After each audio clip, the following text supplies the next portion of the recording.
மகாராஷ்டிராவில் வந்து ஒரு மாநிலத்திலையும் ஒரு தேர்தல் இலக்கணம் இருக்குது. அந்தந்த மாநிலத்துடைய தேர்தல் இலக்கணத்துப்படி தான் முடிவுகள் வருகின்றன. மகாராஷ்டிராவில் ஒரு முடிவு வந்திருக்கிறது. அதில் வந்து அங்கே இருக்கும் பாரதிய ஜனதா கட்சி கூட்டணிக்கு ஒரு அமோக வெற்றி கிடைத்திருக்கிறது. ஆனால் ஜார்க்கண்டில் இந்தியா கூட்டணி, அதாவது ஜேஎம்எம் ஜார்க்கண்ட் முக்தி மோர்ச்சா தலைமையில் இருக்கும் இந்தியா கூட்டணி, காங்கிரஸ் கட்சி அங்கம் வகிக்கும் கூட்டணிக்கு அங்கு பெரும்பான்மை வந்திருக்கிறது. கர்நாடகாவில் இடைத்தேர்தல் 3 தேர்தல் நடந்திருக்கிறது. 3 இடைத்தேர்தலிலுமே காங்கிரஸ் கட்சி வெற்றி பெற்றிருக்கிறது. கேரளாவில் 2 இடைத்தேர்தல் சட்டமன்றத்துக்கு வந்து ஒரு சட்டமன்றத்தில் காங்கிரஸ் கட்சியும் ஒரு சட்டமன்றத்தில் கம்யூனிஸ்ட் கட்சி வெற்றி பெற்றிருக்கு. பாராளுமன்ற இடைத்தேர்தலில் திருமதி பிரியங்கா காந்தி வாத்ரா அவர்கள் அமோக வெற்றி பெற்றிருக்கிறார். அதனால் இன்னும் ஒரே மாதிரி முடிவுகள் எல்லா இடத்துலையும் வரலை. ஒரு ஊர்லேயும் ஒரு இலக்கணம் இருக்குது. அந்த இலக்கணத்துப்படி தேர்தல் முடிவுகள் வருகிறது. இதுலேருந்து என்ன தெரியுதுன்னா, ஒரு மாநில முடிவுகளுக்கும் மற்ற மாநில முடிவுகளுக்கும் எந்த விதமான சம்பந்தமும் கிடையாது என்பது தெளிவாக தெரிகிறது. கூட்டணி கட்சிகள் பிரச்சனை ஏற்பட்டு கூட்டணி கட்சிகளில் பிரச்சனை ஏற்பட்டு தான் இந்த வெற்றி கிடைச்சிருக்குது. பிரியங்கா காந்தி வெற்றி வந்து வாங்கப்பட்ட வெற்றி. மேலும் வந்து இவர் வந்து நாடாளுமன்றத்துக்கு போகிறது வந்து வாரிசு அரசியல் அப்படின்னு சொல்லி தமிழிசை சவுந்தரராஜன் விமர்சனம் பண்ணியிருக்காங்க. இது வந்து என்ன வாரிசு அரசியல்னா, நான் வந்து பிஜேபியில் எத்தனை இருக்கிற வாரிசுகள் பட்டியலை நான் சொல்லுவேன்.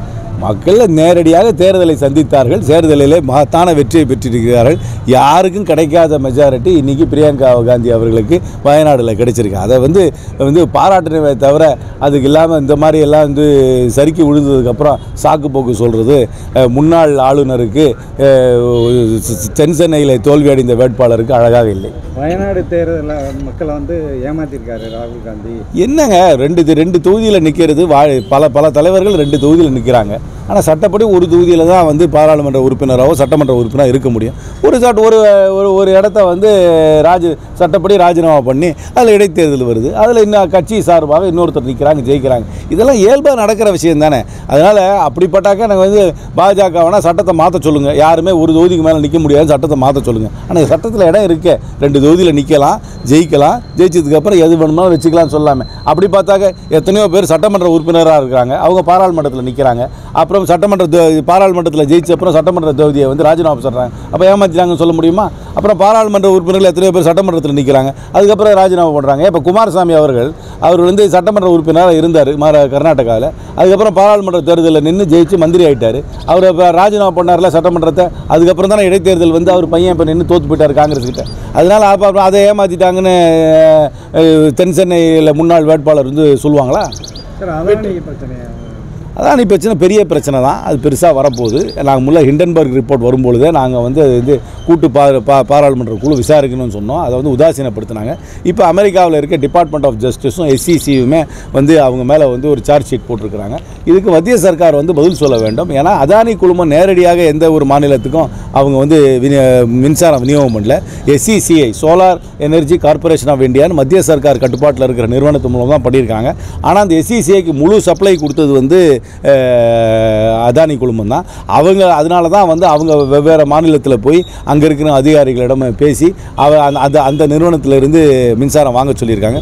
அதனால் மத்திய சர்க்கார் கண்டிப்பாக விளக்கம் அளிக்க வேண்டும். என்னை பொறுத்த வரைக்கும் ஒரு கூட்டு பாராளுமன்ற குழு இதை விசாரிக்க வேண்டும். விஜய் அரசியல் எப்படி சார்? விஜயனுடைய அரசியலால் வந்து திமுக காங்கிரஸ் கூட்டணிகள் ஏதோ எங்கள் கூட்டணி எந்த பிரச்சனையும் வராது. எங்கள் கூட்டணி அமோகமாக ஒற்றுமையாக இருக்கிறது. நாளை வருகின்ற சட்டமன்ற தேர்தலில் வெற்றி பெறும். அவர் இப்போ தான் மாநாடு போட்டிருக்காரு, ஏதோ அறிவிக்கைக்கெல்லாம் கொடுத்துருக்காரு. அந்த அறிவிக்கை இனிமேல் அவர் வந்து ஒரு பிரச்சனைக்கும் அவருடைய கருத்தை சொல்லட்டும், அப்புறமே அமைப்பை போடட்டும். அப்புறம் அவர் தனியாக நிற்கிறாரா கூட்டணியில் நிற்கிறாரெல்லாம் பார்க்கலாம். இன்னும் 1.5 வருஷம் இருக்குல்ல, தெரியலைங்க. 1.5 வருஷம் இருக்குங்க. உலகமே மாறும் 1.5 வருஷத்தில். அதனால் இப்போ எப்படி சொல்ல முடியும்? எங்களை பொறுத்த வரைக்கும் திராவிட முன்னேற்ற கழகம் தலைமை தாங்கும் இந்தியா கூட்டணி வலுவாக இருக்கிறது. வருகின்ற தேர்தலிலும் இந்த கூட்டணி வெற்றி பெறும் என்று தான் நாங்கள் முழுமையாக நம்புகிறோம். சார், வர தேர்தலில் இந்த கூட்டணி தொடர்ந்து 1.5 வருஷம் இருக்கு. இந்த கூட்டணியில் இருக்க அனைத்து கட்சிகளும் இதே கூட்டணி. என்னை பொறுத்த வரைக்கும் கூட்டணியில் இருக்கும் எந்த கட்சிகளும் வெளியே போகிறதுக்கு வாய்ப்பு கிடையாது. கூட்டணியில் இருக்கும் அனைத்து கட்சிகளும் ஒற்றுமையாக இருக்கும்.